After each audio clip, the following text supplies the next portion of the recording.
Kemudian ma'asyiral muslimin jamaah rahimakumullah, di antara juga perlakuan buruk mereka adalah ketika Allah Subhanahu wa taala menurunkan perintah kepada Rasul untuk memindahkan kiblat dari Masjidil Aqsa kembali kepada Masjidil Haram.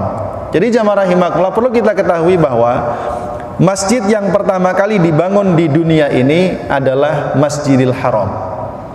Kemudian yang kedua adalah Masjidil Aqsa. Dan jarak pembangunan di antara keduanya adalah 40 tahun. Itulah yang disampaikan Rasul ketika menjawab pertanyaan sahabatnya Abu Dzar Al-Ghifari. Maka sejak dari awal, karena yang dibangun pertama adalah Ka'bah, Masjidil Haram, pada awalnya dulu Nabi Ibrahim, Nabi Ismail ketika beribadah kiblatnya adalah ke Masjidil Haram. Lalu kemudian ketika dibangun Masjidil Aqsa oleh Nabi Yakub alaihi salam, maka ada yang mengatakan orang-orang Bani Israel inilah yang kemudian mengalihkan kiblat itu ke Masjidil Aqsa. Dan Rasulullah sallallahu alaihi wasallam ketika beliau berada di kota Mekah selama 13 tahun, kemana beliau menghadap? Beliau menghadap ke Ka'bah sekaligus menghadap ke Masjidil Aqsa. Karena Ka'bah ada di hadapannya. Maka beliau berada di posisi yang berlawanan arah dengan Hijr Ismail. Ya, kalau Hijr Ismail di sebelah kanan, berarti beliau di sebelah kirinya. Beliau menghadap ke sana karena arah sana adalah menuju ke arah Masjidil Aqsa. Nah, begitulah Rasulullah SAW melakukannya. Tapi begitu beliau hijrah dari Mekah ke Madinah, sholat di Masjid Quba, kemudian membangun Masjid Nabawi, ya, maka beliau sholatnya menghadap ke Masjidil Aqsa dan otomatis berarti membelakangi Masjidil Haram. Jadi kalau ke sana arah Masjidil Aqsa, berarti ke sana ini Masjidil Haram, berbalik arah. Itu awalnya. Maka dulu Masjid Nabawi itu dibangunnya arah kiblatnya ke Masjidil Aqsa. Ya. Sampai kemudian ketika Rasulullah SAW berkali-kali beliau sholat menghadap Masjidil Aqsa selama tidak kurang dari 16 bulan lamanya, beliau selalu melihat ke langit, tunduk lagi. Kenapa? Karena beliau dari dalam hati menginginkan kiblatnya bukan ke Masjidil Aqsa. Beliau ingin kiblatnya ke Masjidil Haram. Maka dari situlah kemudian Allah Subhanahu wa taala menurunkan ayat Al-Qur'an, yaitu surah Al-Baqarah ayat ke-144. Bapak-bapak kalau buka juz kedua dari juz 2 halaman pertama, kan surat Al-Baqarah, sayaqulus sufaha, satu halaman sampai bawah sampai halaman berikutnya itu berbicara tentang masalah pemindahan kiblat. Ya, di ayat yang ke-144 Allah berfirman, qad nara taqalluba wajhika fis sama falanuwalliyannaka qiblatan tardaha. Kami telah melihat, ya, yaitu tunduk dan wajahmu yang berbolak-balik melihat ke arah langit karena berharap kiblatnya dipindahkan. Maka Allah mengatakan falanuwalliyannaka qiblatan tardaha. Maka kami akan palingkan engkau, kami akan hadapkan engkau ke arah kiblat yang engkau sukai, yaitu ke arah Masjidil Haram. Fawalli wajhaka syatral Masjidil Haram.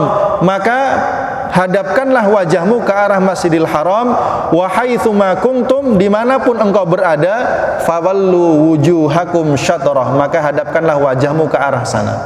Sehingga saat itu menjelang sholat asar turun wahyu ini, maka Rasul pertama kali melakukan sholat menghadap ke Masjidil Haram adalah pada waktu sholat asar. Ini berdasarkan hadis riwayat dari Al-Barra bin Azib yang dia menceritakan bahwa Rasulullah SAW sholat yang pertama kali beliau lakukan menghadap Masjidil Haram adalah sholat asar, dan sholat bersama dengan beliau banyak orang, para sahabat-sahabatnya. Lalu di antara orang yang pernah sholat dengan bersama Nabi menghadap Masjidil Haram ini, kemudian suatu saat dia keluar. Ada yang sampai ke Masjid Quba, ada yang di mana, ya. Lalu mereka melewati orang-orang yang sedang sholat, ya, dan mereka masih menghadap ke Masjidil Aqsa. Yang lagi sholat ini diumumkan, saya bersaksi atas nama Allah, demi Allah saya sudah sholat bersama dengan Nabi menghadap ke Masjidil Haram. Maka mereka yang lagi sholat madepnya ke sana, Pak, tiba-tiba langsung muter balik arah 180 derajat. Imamnya berarti muter dan tetap melanjutkan sholatnya. Nah, ini mengatakan kok bisa? Ini berarti adalah jamaah-jamaah kecil yang tidak gabung di masjid-masjid besar, karena saat itu dalam kondisi tertentu tidak mungkin mereka datang ke Masjidil Haram, Masjid Nabawi, karena jaraknya yang cukup jauh. Nah, inilah kemudian jamaah rahimakumullah. Nah, orang-orang Yahudi ini berkomentar, ya. Orang-orang Yahudi berkomentar. Apa kata mereka? Loh, kemarin Muhammad kiblatnya seperti kami, yaitu ke Masjidil Aqsa.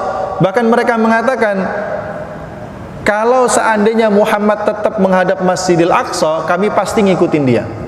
Nah, ini omong-omongan ngeles di Yahudi ini, ya. Mereka juga mengatakan, ini membuktikan berarti Muhammad ini agamanya nggak bener, kiblat kok pindah-pindah, ya.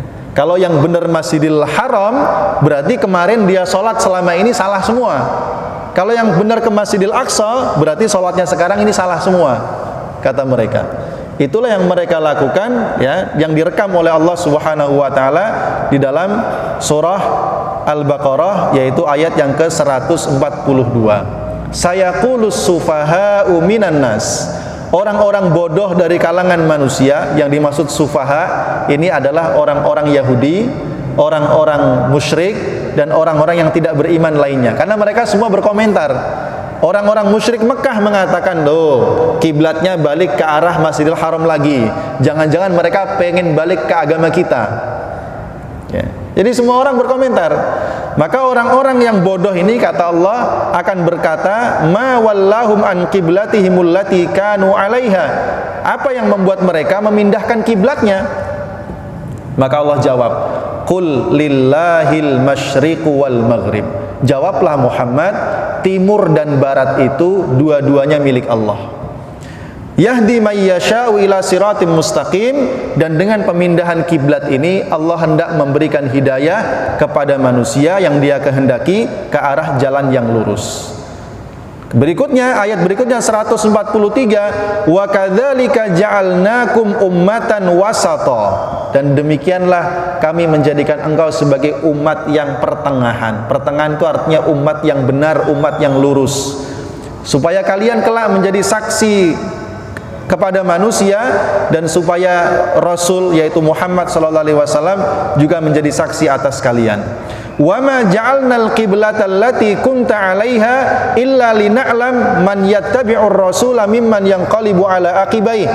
Dan tidaklah kami memindahkan kiblat ini kecuali supaya kami mengetahui, supaya nyata, supaya jelas dan terang benderang siapakah yang dengan tulus, dengan serius mengikuti Rasulullah sallallahu alaihi wasallam, dan siapakah di antara mereka yang hendak berbalik arah, murtad, meninggalkan agama Allah Subhanahu wa taala. Sehingga jelas proses pemindahan kiblat ini merupakan tahap ujian.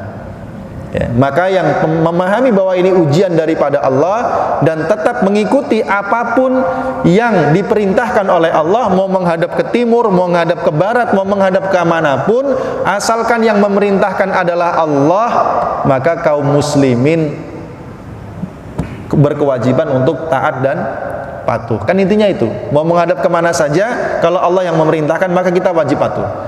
Maka kalau ada orang yang mengatakan kaum muslimin menyembah batu, apa itu nyembah Ka'bah, sholatnya ngadep ke sana? Tidak. Kita sholat menghadap ke arah kiblat karena memang itu perintah Allah.